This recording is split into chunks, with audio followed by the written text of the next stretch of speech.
शेतकरी वर्गाला सुखी करण्यासाठी आमचा लढा सुरू आहे असं वक्तव्य केलंय बच्चू कडू यांनी।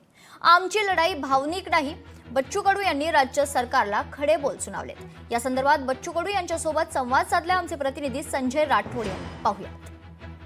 मी सध्या आहे तळेगावच्या रस्त्यावरती। भाऊ, एकीकडे जर पाहिलं तर शेतकऱ्याच्या अनेक समस्या आहे, मात्र त्या समस्या पूर्ण होताना दिसत नाही। पश्चिम विदर्भामध्ये 527 शेतकऱ्यांनी जानेवारी ते जून महिन्यापर्यंत आत्महत्या केल्या आहे। यवतमाळ जिल्ह्यामध्ये 178 शेतकऱ्यांनी आत्महत्या केल्या आहे। काय सांगणार भाऊ?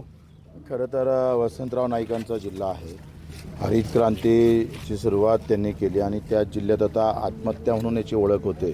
याच्यासारखी दुर्दैवी गोष्ट नाही आहे। आम्ही ज्या अमरावती जिल्ह्यातून आलो तो कृषी क्रांतीचा जनक म्हणून पंजाबराव देशमुखांना पाहिलं जात होतं। दोन्ही कर्तबगार, एक देशाचे कृषी मंत्री आणि एक राज्याचे मुख्यमंत्री।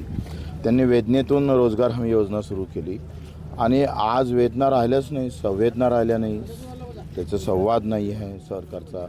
लुटलं म्हणून कर्जमाफीची मागणी आहे, लुटलं नसतं तर हमीभावाची मागणी राहिली असती। हमीभावाचा कायदा केला पाहिजे आणि 50% नफा धरून भाव काढले पाहिजे आणि ते जमत नसेल तर पेरणी ते कापणीपर्यंत सगळे कामं एमआरजीएसमध्ये केले पाहिजे। या मागणीसाठी आम्ही आता 150 किलोमीटर बऱ्यापैकी चालतो आहे।